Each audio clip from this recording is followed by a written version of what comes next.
Good evening. It's a beautiful thing to gather in a time when the words, I am, have moved from quiet scripture into storefronts, social feeds, bracelets, and branded mantras. And I am not going to say to you that this is right or wrong. No, we must never use the words right and wrong. There are states and stages of consciousness, and at a certain stage, it is almost inevitable that one will reach for a phrase, polish it up, and hope it will polish up life in return. You see, that is not to be condemned. It is only to be understood for what it is, a step. Now then, the issue before us tonight is not whether you say, I am. And it certainly is not whether the words are ancient or modern, sacred or popular. The single issue, the only issue, is this. From what consciousness are you saying it? In other words, who is it that says, I? Is it the person hoping to get, to secure, to improve its lot by verbal leverage? Or is it the dawning awareness of presence that, without struggle and without outline, is?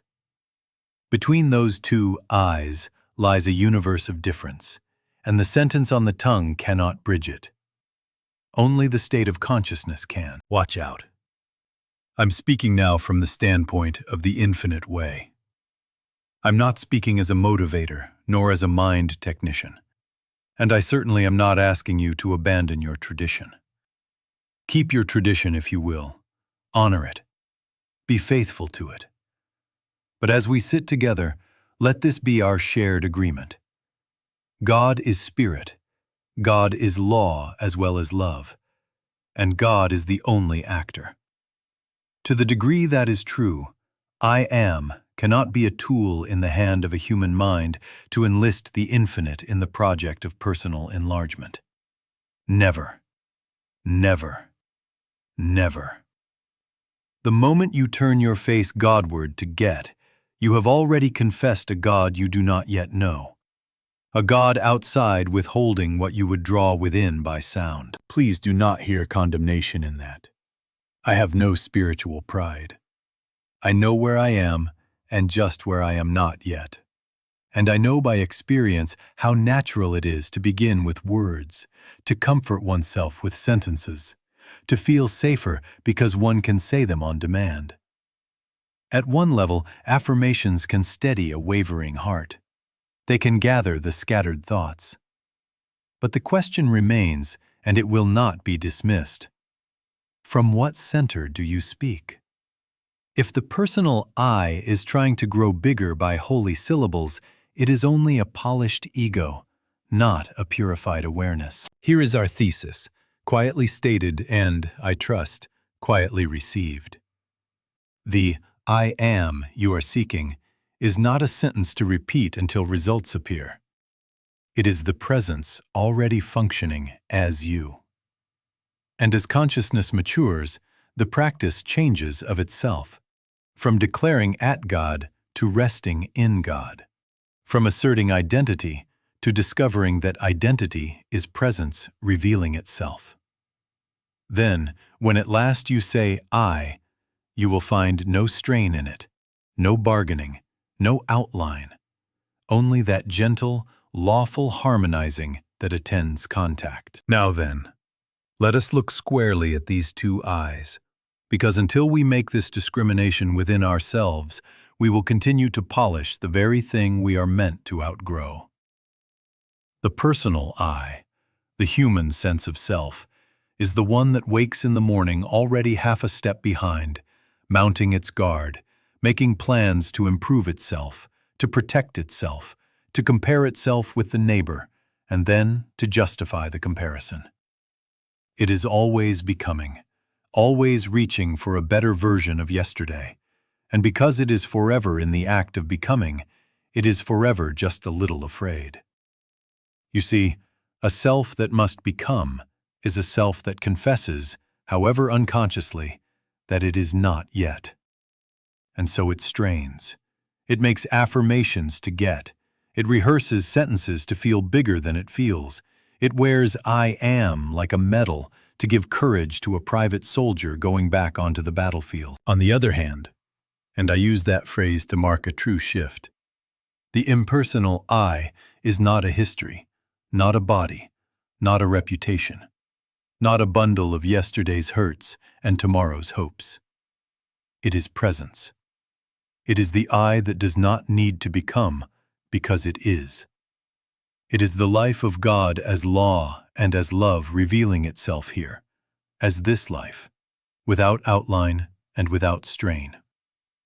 When that impersonal I is recognized, even faintly, there is a resting, and with the resting there is a confidence that does not boast, a quiet that does not withdraw, a sufficiency that does not need to parade its abundance. In other words, where the personal I manipulates the words I am to secure a result, the impersonal I is the very isness to which the words only try to point. We must never use the words right and wrong about these stages. There are states and stages of consciousness, and at a certain stage, affirmations serve as a crutch to steady a trembling walk. Let them serve. Use them without shame. But watch out. Do not enthrone them. Do not mistake the crutch for the leg. For many, perhaps for most who persevere, there comes a moment when the repetition of holy words feels thin, and the heart says, I want more than a phrase.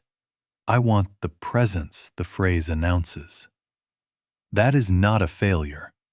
That is maturity. So the first rung of our ladder is honest. We begin with the personal I because that is where we live. We do not rebuke it. We do not flatter it. We acknowledge it and then gently deny it the throne. How? By letting it say the most humbling, liberating sentence in Scripture. I can of mine own self do nothing. And then, having said that, we grow still enough to sense what moves when the personal I stops moving. In that stillness, there begins to dawn the impersonal I, which, when it says I am, does not mean I am going to become more, but I am already the activity of God appearing as life here. And here is the practical consequence, and I want you to feel it. When the personal I uses I am, it is reaching outward, bargaining with life for a larger slice. When the impersonal I is realized, I am is simply a recognition of what is, and life responds lawfully, quietly, in ways that require no boasting. You see, the difference is not in the syllables, but in the center from which they arise. Begin where you are, but do not stop there. Let the straining I grow tired enough to rest, and in that rest you will find the I that never needed to try. Now then, when we come to the Master and hear him say, I am the light of the world, I am the bread of life, I am the way, the truth, and the life, we must be very careful not to drag these holy words down onto the sales counter of human betterment. He was not giving a mindset hack. Never. He was not modeling a technique to inflate the personal sense of Jesus. He was revealing being. He was speaking out of contact, and the language of contact is descriptive, not acquisitive. In other words, he was not invoking a better condition. He was unveiling what eternally is. Listen to the feel of those statements. I am the door. Does that sound like a person outlining a future? Or does it sound like the presence of God identifying itself here as access, as safety, as passage? Before Abraham was, I am. That is not enhancement of personhood. That is timeless being announcing itself through a human instrument who has grown still enough to let it speak. You see, the I in those sentences is not the carpenter from Nazareth polishing his resume. The I is the very life of God as law and love recognized. The personal I has retired. The presence speaks. Now watch. God is omnipresent. This we all affirm. But to human sense, omnipresence is of no avail until contact is made. The earth is full of the Lord, and yet the mind, uncontacted, walks through holiness as if through an empty field. The Master's I am is the sound of contact. It is the inner click becoming audible. And when it becomes audible, the outer scene harmonizes of itself, not by the push of mind, but by the law of being.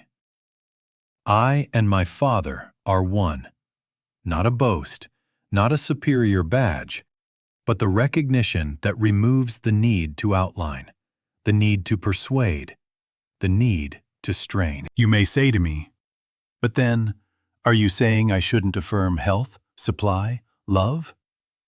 No, we must never use the words right and wrong. There are states and stages of consciousness, and at a certain stage it steadies the mind to say, I am well, I am supplied, I am loved. Let it steady you if that is where you are. But this is the gentle correction. Do not enthrone it. For the higher use of I am is not declaration to get, but listening until being announces itself as the health, the supply, the love already present. Then the affirmation falls silent because the thing affirmed is realized. Watch out. The moment I am becomes a tool by which you outline outcomes. This amount of money, that condition of body, this name on a door. You have descended into the mental realm. You are still in effort. You are still trying to manipulate appearances with thought. And thought, however positive, is not God. God is spirit, and spirit reveals itself in communion, not in mental pressure. So, let us honor the Master by letting his words be what they were. Revelation of the true I that lives itself as you. Be still and know that I am God. And in that knowing, discover that what you were seeking has always been the one that was seeking. And the seeking now ends in quiet being. Watch out. I say that not as a scold, but as a shepherd, who has watched too many lambs wander into a thicket, mistaking the leaves for the pasture. The thicket is subtle. It is the temptation to take this holy I am and make of it a wrench to turn the valves of life. More money, a warmer romance, a better title on the door, a thicker cushion against tomorrow. You see, that is only petition by another name. It is the old prayer, give me, fix me, protect me, slipped into a silk robe and calling itself metaphysics. And the moment you do that, you turn the infinite into a supplier of objects. You ask the ocean to be a faucet. Never, never, never make God a means to a material end. I'm speaking now from the standpoint of the infinite way. God is spirit. God is law as well as love. God is being, not a storehouse. Now then, why does this fail, or, if it seems to succeed for a moment, why does it exhaust you? Because technique must be fed every hour. The personal I sets a goal, tightens its jaw, repeats its sentence, and then must guard the result it imagines, for fear the sentence will stop working. The mental pressure has to be maintained. You must keep the image bright, the tone positive, the words correct, lest the house of cards tremble. That is bondage. That is not rest. And it is so for a plain reason. The one doing the technique is still the personal I, the very sense of self that feels itself separate, vulnerable, unfinished. And it is that self you are trying to bloat up with sacred syllables. In other words, by using I am to get, you strengthen the very ego it promises to heal. You polish the mask and then must polish it again tomorrow, because the mask is not the face. We must never use the words right and wrong about stages. There are states and stages of consciousness, and at a certain stage it is natural to try. I have no pride about that. I know where I am and where I am not yet. But let us be honest so we can be free. If I am is your lever to pry open a closed universe, you are carrying the whole universe on your own back, and you will grow tired. If I am is your way of whispering to God, do this for me, you will be forever measuring, comparing, timing, and fearing delay. That is spiritual commerce, trading sentences for outcomes, and spirit will not be bought. What then is the alternative? Go to God for God. Go to I am for revelation, not for reward. Turn within, not to outline a scene, but to be shown the one who is the life of every scene. Father, reveal thyself. Let that be the prayer. I need nothing. Thy grace is my sufficiency. Be still long enough that the sentence loses its edges and the presence behind it becomes palpable. In that contact, you will not feel larger as a person. You will feel lighter as a presence. And life will begin to arrange itself under law, quietly, lawfully, without your hand upon it. Seek not to make the infinite your servant. Honor the infinite as yourself. And you will find that what the person was chasing comes as added things after contact. Without drama, without bargaining, without the fatigue of technique. Now then, let us set a ladder before us. Not a ladder to reach a distant God, but a simple picture of states and stages through which awareness ripens.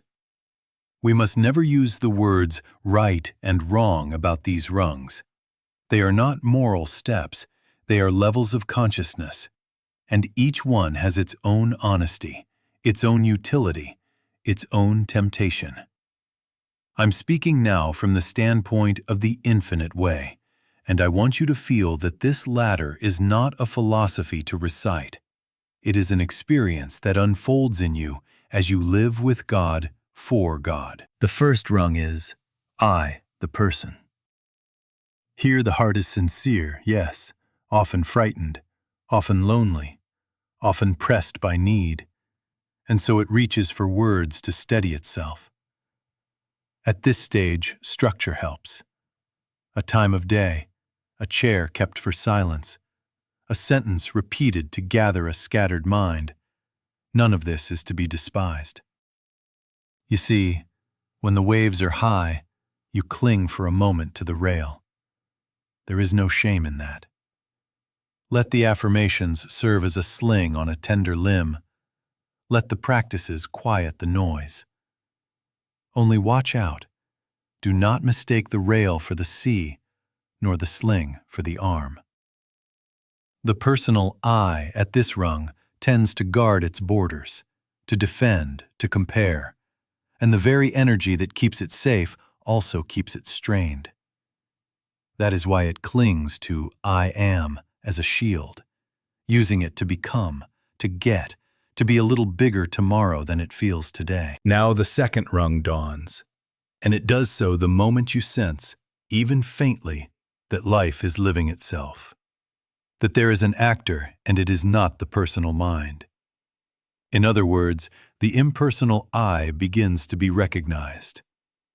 There is a resting that was not possible before, because now I am is not a lever, it is a light. You begin to feel that there is a presence going before you to make the crooked places straight, and that presence is the very I that you had been trying to build with phrases. Here, love broadens, becomes less selective, because the more impersonal the I, the more universal its embrace. You find yourself gentler with the neighbor and with yourself, not because you try to be gentle, but because the pressure to defend a little self is yielding to an awareness of a self that is everywhere. And then a third rung appears, not reached by effort, but by outgrowing effort. Silence. Here the I is not repeated, it is realized. Words fall away because what they sought to do has been done. Contact. In this silence there may be warmth, or a still sweetness, or a spacious peace. Call it what you will, but do not label it too quickly. It is presence, felt, not thought. Prayer here is not petition, and not even declaration. It is being. You sit, or you walk, or you wash the dishes, and there is an unlabored knowing. I am. Not I, Joel, or I, Mary, but the I that is God being itself as this life. And from that point, harmony appears without drama, because law is operating. The more impersonal the I, the more it loves all. The more personal the I, the more it narrows and guards.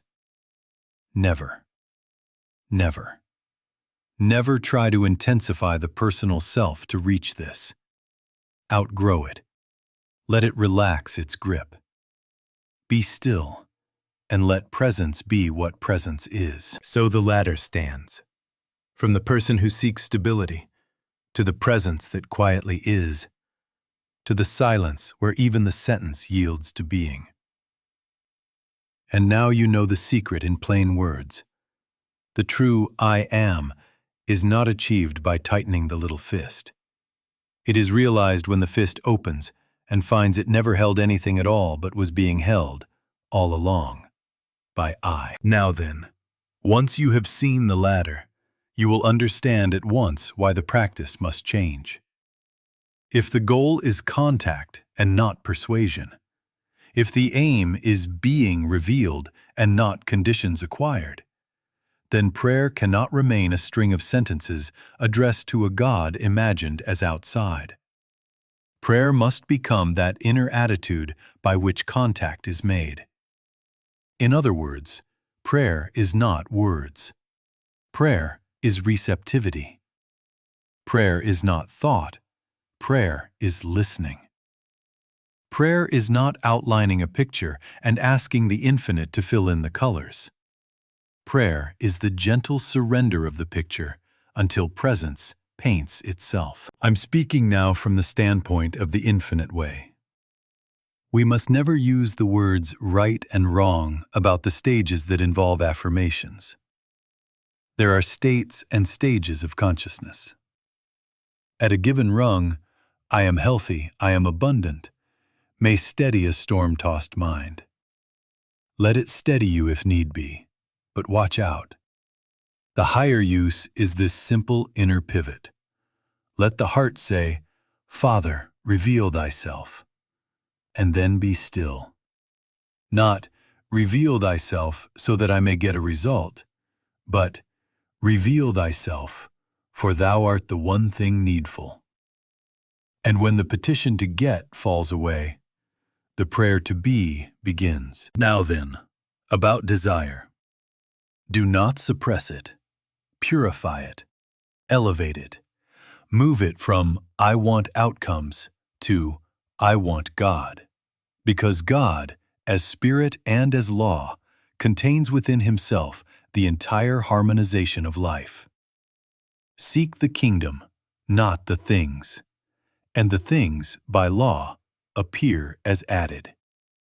When you want God, for light, for guidance, for the awareness of I am, the pressure to outline diminishes, and with it the fear of delay.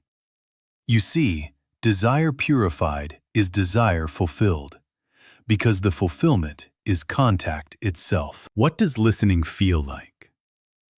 First, a quieting of the mental arguments, as if the courtroom of the mind dismisses its case.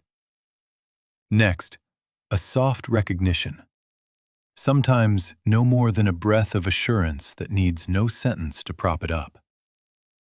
There may come a sense of being carried, of not being your own life, but being lived. And with it, a peace that does not demand proof in the moment, because the proof is the peace. Often there is a click, subtle, unmistakable, and you know the contact is made, though no fireworks announce it. Make this practical. Give yourself brief periods, 15 minutes if you can, to turn within with no object but God. Begin with a line if it helps. Father, reveal thyself. Thy grace is my sufficiency. And then drop the line into silence. Refuse to outline. Refuse to bargain. Keep knocking at the door of your own consciousness, not to pry it open, but to stand ready.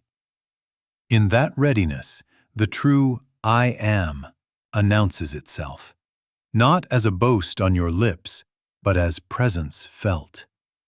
And after that, let it be. The highest use of I am is not declaration, but listening until I is known, and then trusting the law to express the harmony appropriate to the day, quietly, inevitably, without your hand upon the wheel. Now then, let us take up a very simple key that, if you hold it rightly, will open the door from words into presence with a speed that may surprise you. Gratitude. But watch out. I am not speaking of gratitude because something happened, because a check arrived, because the diagnosis shifted, because the phone rang with good news. That is fine on its level. We must never use the words right and wrong. There are states and stages of consciousness.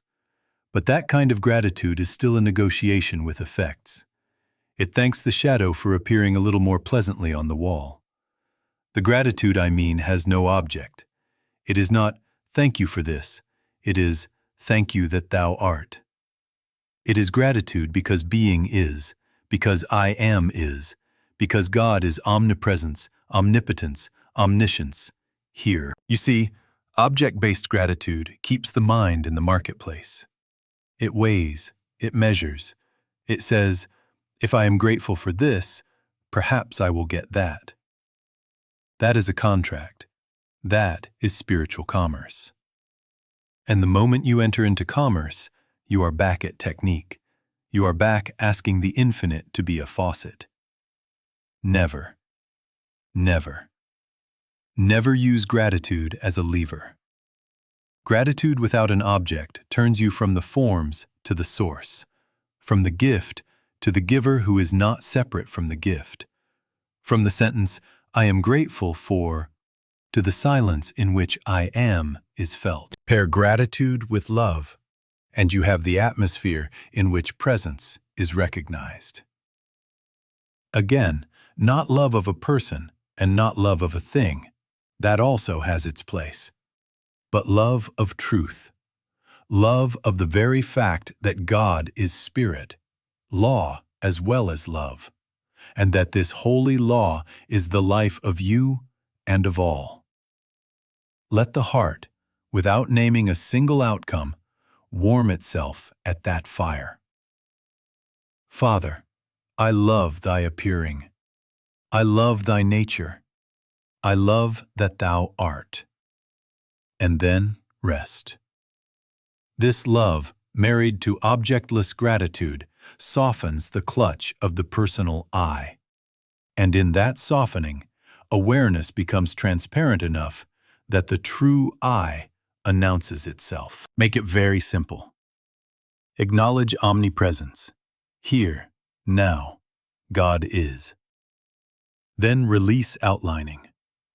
I let go of every picture and every timetable. Rest in gratitude. Thank you that thou art, that thy grace is my sufficiency. Stay there until you feel even the smallest softening. The jaw unsets, the breath unwinds, the mind stops asking when or how. And in that gentling, recognize the presence functioning as life. not as a guest who has entered, but as the I that was always here, now consciously felt. I am speaking pragmatically. When contact is made in this way, needs are met, but not as prizes won from a reluctant deity. They appear lawfully, naturally, as the externalization of an inner alignment. Ideas come that you could not have forced, doors open that no human hand negotiated, relationships harmonize without debate, supply takes the form appropriate to the day. Not a miracle to God's sense, only to the human sense that imagines separation. Seek ye first the kingdom, not with words only, but with this wordless gratitude and love, and all these things are added. Not added because you earned them with thank yous, but because, in presence realized, life can do nothing but be what it is, ordered, sufficient, harmonious. So let gratitude cease to be a tool in the hand of the person and become the fragrance of the presence itself. Let love widen until it has no chosen object. And in that atmosphere, the sentence, I am, falls away into its own fulfillment, into the quiet certainty that being is, and that being lives itself as you. Now then, when presence is felt, demonstration follows, quietly. Do not look for trumpets.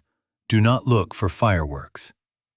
The ego demands, prove it to me now, and prove it big. And that very demand is the sign that the ego is still on the throne. True I am does not perform to satisfy curiosity. It reveals itself. And as it reveals itself, life takes its cue and rearranges without drama. God is law as well as love, you see. And law does not shout. It operates. I could give you a dozen quiet instances from this work. A woman, pressed by a date on a bill, sat down, not to ask for money, not to outline a donor, but to rest in, Father, reveal thyself. Thy grace is my sufficiency. She rose without a plan, only with the soft assurance that the day would carry her. An hour later, an idea came, simple, unromantic. Call a client she had set aside as finished. The call was welcome. There was more to be done. The check that followed was not a miracle to God's sense. It was the natural form supply took when fear yielded to contact. A man with symptoms, aches that had been argued over, medicated over, worried over, stopped arguing and sat. No words after the first, I can of mine own self do nothing. Father, reveal thyself.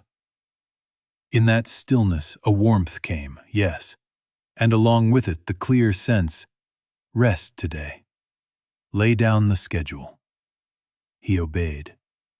By evening the edge was gone. The next day another idea came. Change a small habit. Seek counsel on a point neglected. And health began to show forth. Not magic, order. Not defiance of law, the presence of law realized. Two partners, bristling after months of half-silent resentments, agreed to meet again. Before the meeting, one sat 15 minutes in silence, and the other, unbeknownst to him, did the same. No outlining, no rehearsed speeches. They met, and the words that came were not the words they had prepared. An apology appeared where a defense had been. A willingness to listen took the place of the old scorekeeping. They still had to work through figures, to sign papers, to adjust roles. But the atmosphere had changed, and the work that followed was work, not war. That is how the I am acts, by changing the climate and letting the crops grow. You may say, but I still have bills, symptoms, conflict. Yes, we must never use the words right and wrong about where we stand. There are states and stages of consciousness. Never be ashamed to admit you haven't attained the fullness.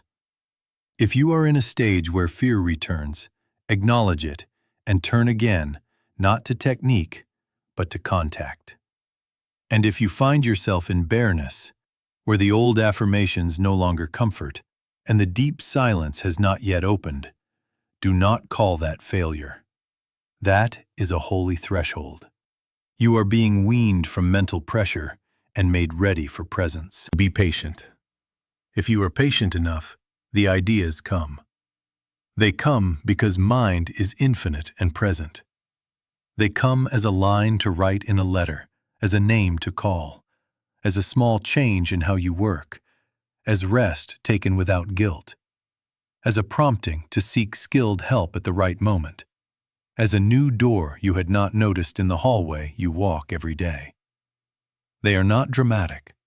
They are exact. And as you follow lightly, the externals conform. Supply in the form the day requires, strength for the task at hand, reconciliation that holds because it is grounded in a changed atmosphere. So, let the proof be the peace, and let the peace be the proof. Seek not spectacle, seek the kingdom. After contact, things are added, by law, in season, without your blowing of trumpets. That is demonstration without drama. I am, acting as the quiet rightness of your day. Now then, we have come to the turn, and it is a very quiet turn. We began as the person repeating words to steady a trembling heart, and we end in a recognition so simple that the words are not needed.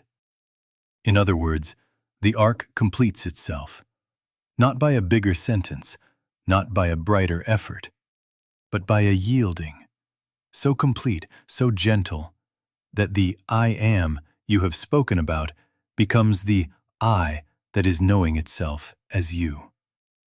This is not an attainment added to a person. This is presence revealing itself where a person was busy trying to become. Listen carefully. At this maturity, you do not say, I am, to become anything.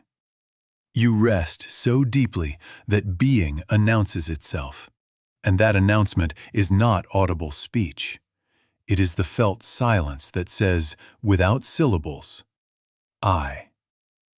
Here the mind does not press, the heart does not bargain, the body does not brace. There is only presence, lawfully being what it is. And because God is law as well as love, life in that recognition must harmonize, not as reward, not as miracle to God's sense, but as the natural flow of order once resistance and outlining have ceased. Now then, make this very practical so that your feet can walk it tomorrow morning.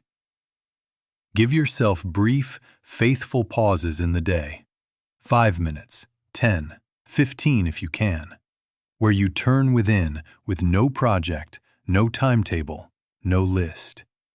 Begin, if you must, with a sentence. Father, reveal thyself. Thy grace is my sufficiency. And then let the sentence fall into the sea of silence. Refuse to outline what should follow. Refuse to measure the stillness. Let gentle, objectless gratitude warm the heart.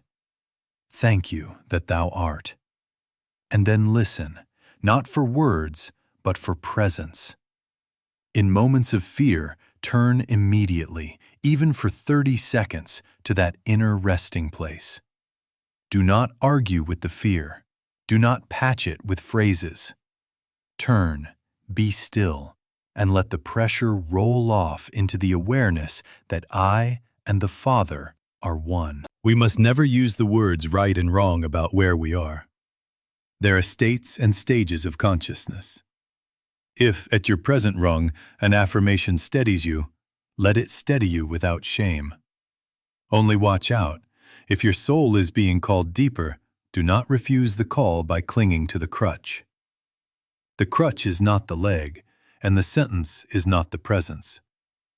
When you feel that holy nudge, let the words grow fewer, The pauses longer, the outlinings cease.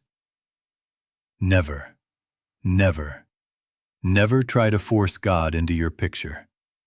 Let God reveal the picture, and you will find it was never separate from the I that is. So we seal this work with the simplest truth I know how to say.